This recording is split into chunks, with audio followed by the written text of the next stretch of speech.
Coming up this week, we get your take on President Trump's immigration ban. Also, how do you feel about Justin Trudeau backing away from electoral reform? This and much more to come. Hitting the streets across Canada, this is Outburst.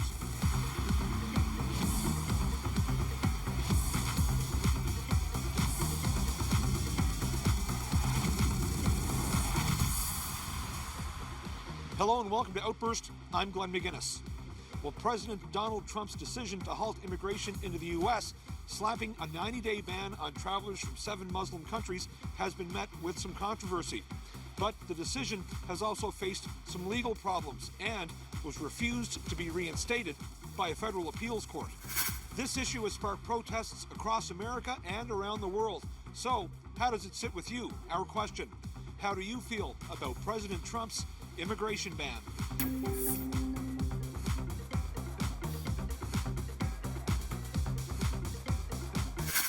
I don't know. It doesn't make sense to me, because if he was really against the terrorism, he should ban people from Saudi Arabia, right? Because that's where most of the terrorists come from.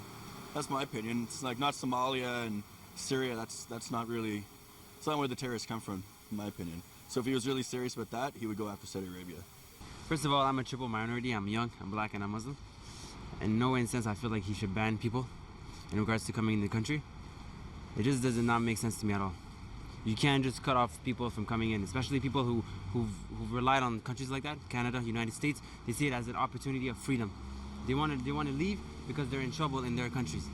They can't be safe. They want to come here to have a better life. Just because one person who thinks they're Muslim blows up a building does not mean that we're all like that. Especially in Islam, I'm gonna tell you something. People don't know this. Islam means peace. That's what it means. In no way in sense it says you should go kill people because they don't believe in the same thing you do. It doesn't make sense to me at all. You look at my color, and I have Canadian, I'm living in almost 40 years. I'm still concerned that if I go, what's going to happen to me? It's really something. Big concern. Oh, I think it's horrible. I think he's horrible. I don't want to make life more difficult for our Prime Minister, but I find today, a little scary, the times we're living in because of Mr. Trump and many of his powerful supporters. Clearly it's not very effective for the world. I think that we're more interconnected these days, especially our economy and our trades and our health. We all really depend on each other and we all affect each other, so I think that separating individuals is not going to be effective for any of that, yeah. Well, it's extremely worried for all the immigrants and the society in general, because these are really harmful measures, and Canada should be prepared to face this relation Canada-United States. I'm kind of on the fence. I think it's a good thing. I think it's a bad thing. Good thing in the sense that I think these people do need to be vetted. There has to be a better procedure in place that we do vet, that the Americans do vet them. And it's a bad thing because you do see a lot of people that really need to be in coming to the States that need the Americans' help. So I'm kind of on the fence about it. I can see both sides. Yeah, it's kind of frustrating for everybody. I guess he's creating a new world order and creating chaos around the world, and hopefully they'll be able to sort it out. That's all I can say, and hopefully everybody backs to normal and everybody can enjoy their free mobility towards going everywhere, especially the Americans too. If they want to go to Europe or certain countries, they don't want a backlash because of their government, them going back. So everybody's in a bind, right? Not just the other one, but them too. So kind of sort it out, good for all the people, right? Okay. There's a lot that's problematic on it. I guess also that it's not even based on anything factual, the reality of the situation for lots of people. And just completely unaware of the vetting process that goes into determining who's a refugee or not. I think it's a frightening development. It's a worrisome expression of hatred that I hope doesn't creep into Canada. I think it is a combination of things. I think it's a mistake but I think it's also been poorly explained by the Trump administration. You know, where, for example, they could be emphasizing the fact that it's temporary. Instead, they're defending it on the basis of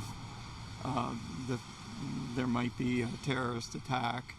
I think it's also foolish to have it be applied to 7 countries that have not been the source of terrorist attacks in the United States, and not apply it to countries that have been. So it's also very bad for families, for people that have green cards and have visas, have already been through the process of being vetted and should be allowed to get in.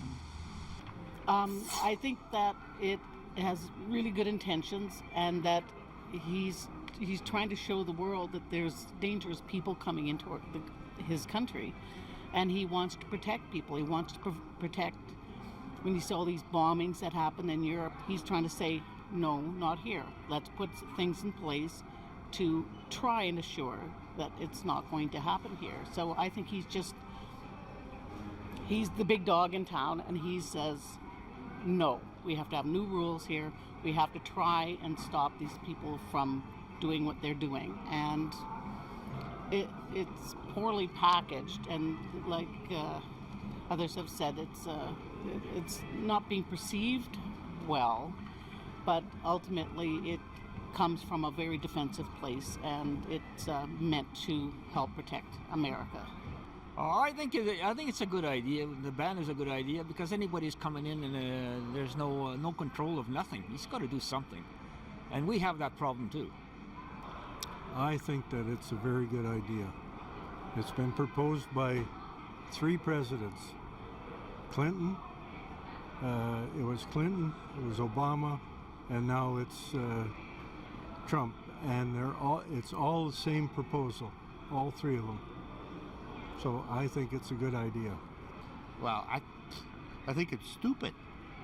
But in a way, it's good for Canada because we'll get all the scientists that are right now in California, they'll come to Vancouver and live there. Maybe Microsoft and the other ones will open up an office in Vancouver. And in a way, that way, it would be good for us. But for the States, it's dumb. That's the stupidest thing they've done ever, I think.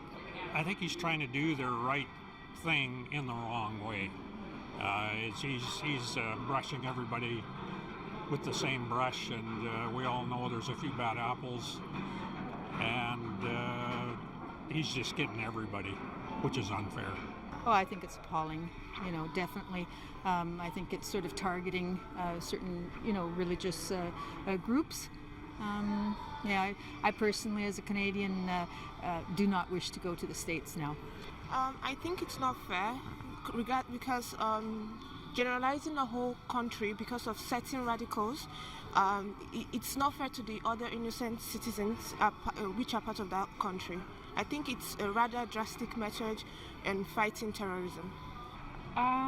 Just from the things that I've heard on the news, I find it upsetting. I was talking to my mom about this morning about some children being separated from their families, and I think that maybe it was too drastic, too quick, and it scares me for friends and family who might be impacted. How many people have occupied the office of the Governor General in Canada? 18, 28, or 38? 28, 18. Let's say 18. 28. 28? 28? I don't know. Go with your gut. I'll go for 28. 18. The answer? 28. On October 1st, 2010, His Excellency the Right Honourable David Johnston became the 28th Governor General since Confederation. Well, even though it's the middle of winter, Prime Minister Justin Trudeau is feeling the heat from backing away from a major election promise of scrapping the first past-the-post electoral system. Trudeau says proportional representation in any form would be bad for Canada. But many people would have liked to see him keep this promise. Are you one of them? Our question. What are your thoughts on Prime Minister Justin Trudeau's decision to back away from electoral reform?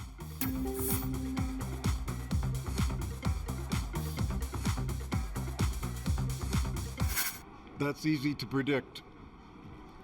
Every government that wins thinks the system's working just fine. The same thing with Trump. He was talking about that too. Oh, we should go by the popular vote. Until he wins with the system the way it is, then it's just fine. So you can't, that's human nature. I mean, I totally expected that. He won under the present way, then there's no way he's going to alter it. I don't think it matters if he changes or not. It doesn't really matter. People will vote or they won't vote. It doesn't matter how good you put it.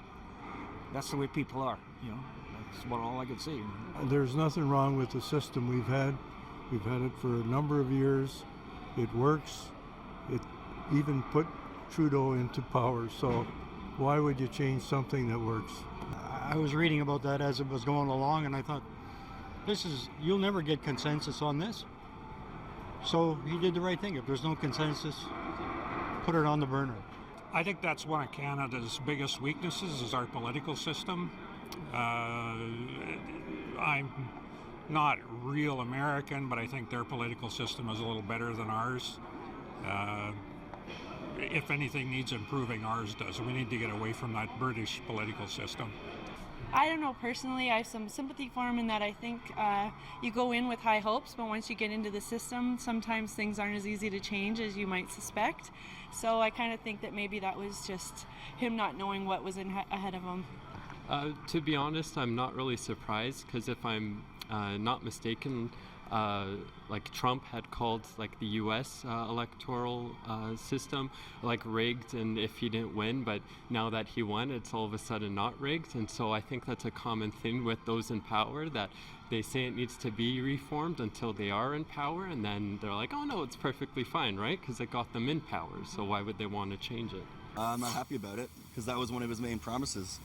And I think it could hurt him. I really do. I think the NDP should take a jump on it and really, you know, call him out on it as much as they can, especially when they get their leader, whoever that is. That's my opinion on it. Well, it was a big promise during the campaign, but again, some of the promises can't be made realistically, and I think if they could do it, they would, which is not the case anymore. Hopefully, maybe for next term, if they will be re-elected. But some people are disappointed, which is, I can understand, and yeah, that's what I can say about it.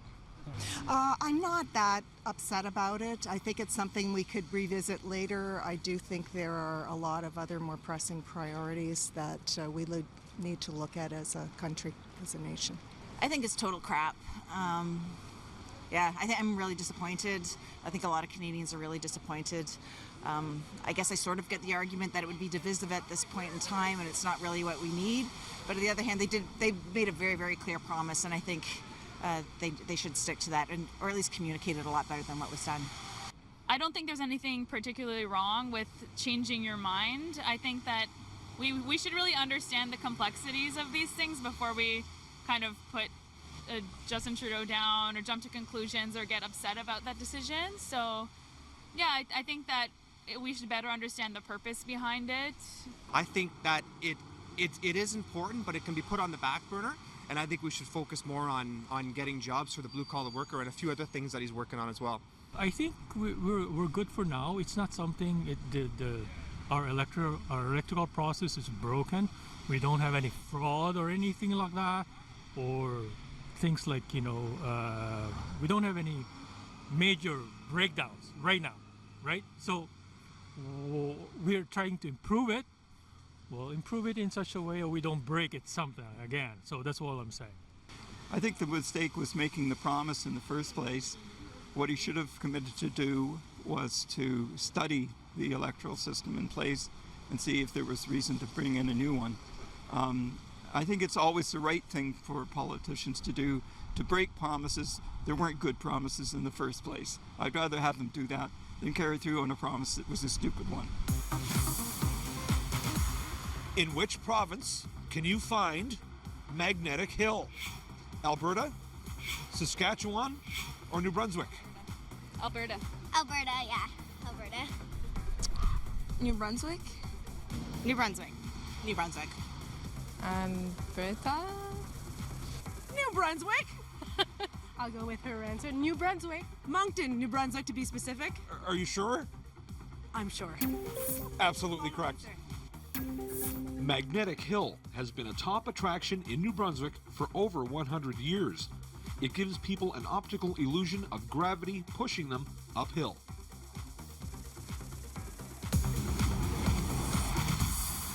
Prime Minister Trudeau met with Donald Trump in Washington.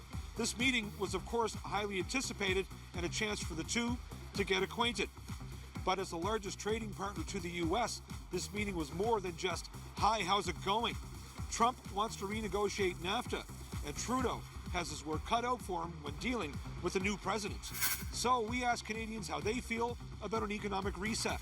Our question: how concerned are you about a new trade deal with the U.S.?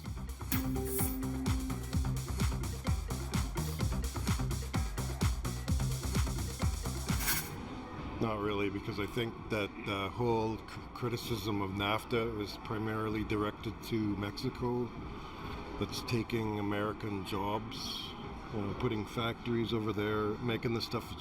But you don't see that in Canada. You don't see Canadians with American manufacturing jobs. It doesn't happen.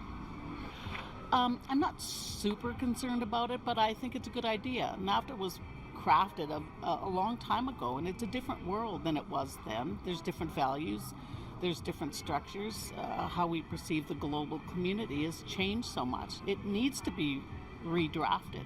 If it means scrapping the old one and starting right back from the beginning, that might be a good thing. Should be a good thing. Oh, I'm somewhat concerned, but I think that at the end of the day, it's going to be a negotiated deal, so we'll see what comes out of it. I don't know how good our people are, and I don't know how good the U.S. is. So it's going to be very difficult it's almost like a wait and see. I'm just hoping that our guy is strong enough to stand his ground where it's in our best interest, not to give way to a Donald Trump kind of setup. I think if they have to renegotiate NAFTA, or if they abolish it and make a new bilateral trade deal, I think Canada would be okay. Yeah, I've got confidence that we would come out okay. I think Trudeau better have the guts to stand up to him. If Trudeau doesn't have the guts, we're going to get screwed. He should be saying Canada first, like Trump is saying America first. I think that would be bad. Trump is a hothead, and he will not stop unless he gets his way. And I think Trudeau has to stand up and say the deal's already been cut, and that's the way it's going to be. You know what? I'm not concerned at all. I just have a belief that things are going to work out. And I also think that I've heard again on the news that those deals are pretty old and they needed to be revisited anyway. So maybe it'll be good for us. I haven't thought about that one as much. Trump's so unpredictable that you don't know what he's going to do. And I don't know. I'm not as concerned with the trade deal. I don't think Canadians or Americans will lose too many jobs but we don't know what he's going to do with NAFTA, right? It's really hard to say. I'm not too concerned myself with my job, and it might give me more work. So in that case, but yeah, hopefully Canadians don't lose any jobs or anything like that. As long as I can live on the kind of income I have, I get my stuff from borders, like go there, come here. If I can stay within the affordable limits of the purchase, what I need, I'm fine. I'm okay. As long as, I am not hurt directly in any way with this unbalanced situation, kind of, I believe. I don't know. It'll still work out. It can still work out, definitely. I know Justin Trudeau will be more than happy to do business with the United States. President Trump, I don't know so much, but it's okay. As long as it's not him giving the orders, it should be fine. Well, I think there will be attempts to change things. I can only hope that our leaders are able to protect our Canadian businesses as much as possible, and that we have enough pull, being the U.S.'s biggest trading partner, to have enough sway to maintain a good deal for our organizations in Canada. I don't put the possibilities as being very high. I will say this, though. I think our government should be explaining to Canadians why a free trade agreement is beneficial to the country, and what measures are in place to make sure that it works smoothly. If you go down to areas like Welland, Ontario, you see a lot of Rust Belt down in southern Ontario, and you get the impression that free trade has been bad for Canada. I don't think that's necessarily the case. I actually think it's been good. But I don't think there'd be much of a chance for a new arrangement to emerge from the one that is already in place. Some may argue the election of Justin Trudeau as Prime Minister has put Canada in a different light around the world. We've taken the lead in accepting Syrian refugees, as well as taking a stand against the aforementioned Trump immigration ban. Recent world events have proven that the times are definitely a-changin'. So how can this nation keep up with it? Our question. What could Canada do to enhance its international image?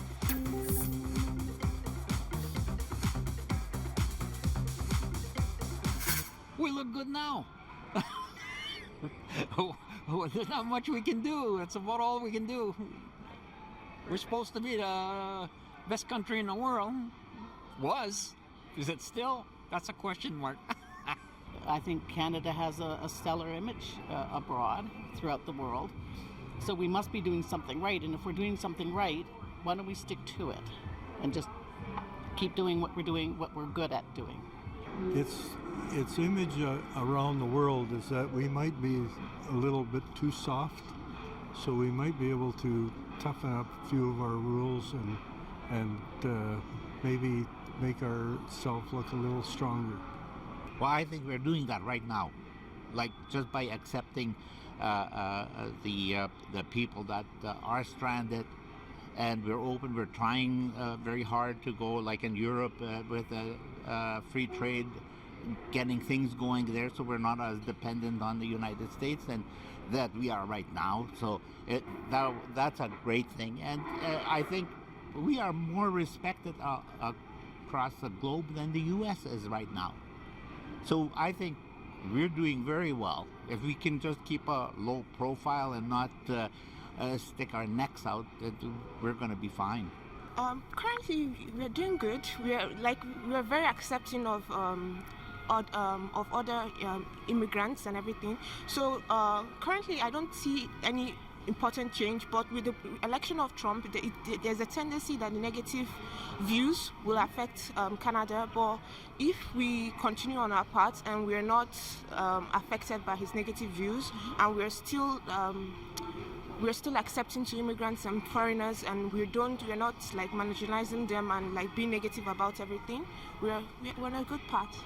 Continuing in being progressive in the fight for human rights and equality of women, and treating every human being the same, and trying even more to eliminate racism, and to work for a more fair and equal society here in Canada, and be an example for the rest of the world. Well, Trudeau's trying to do that. He's pretty good in front of the camera. Just sticking to what Canadians are known for, really, and don't always suck up to the U.S. and stand by our beliefs, really, and not really peacekeepers anymore, but, don't do those Saudi Arabia deals and all that we shouldn't be doing, I think. I'm a proud Canadian, and I consider Canada as one of the best countries in the world. No matter how our neighbors are treating the rest of the world in those days, but we need to keep our values, our freedom. We need to stick together, and the best is yet to come. I'm sure about it. Yeah, and I'm glad to be Canadian. I think we should be doing more to protect our environment and to protect our wildlife. Canada is known around the world for our vast wild spaces and our wild animals, and when you're here, we don't do a great job of protecting them. I think we should be doing more for endangered species. I think we should be stopping the commercial seal hunt on the East Coast, and I think we should be providing greater protection for species like polar bears. I remember that Canada was a leader, in international affairs, and I would like to see that back again. To see Canada taking a strong position like a leader in different issues, especially that we have a very difficult government right now in the United States. I don't think we have a bad image on the international stage. I really don't. I don't think I'd want us to be that much more aggressive. I don't think we have a bad image. I really don't.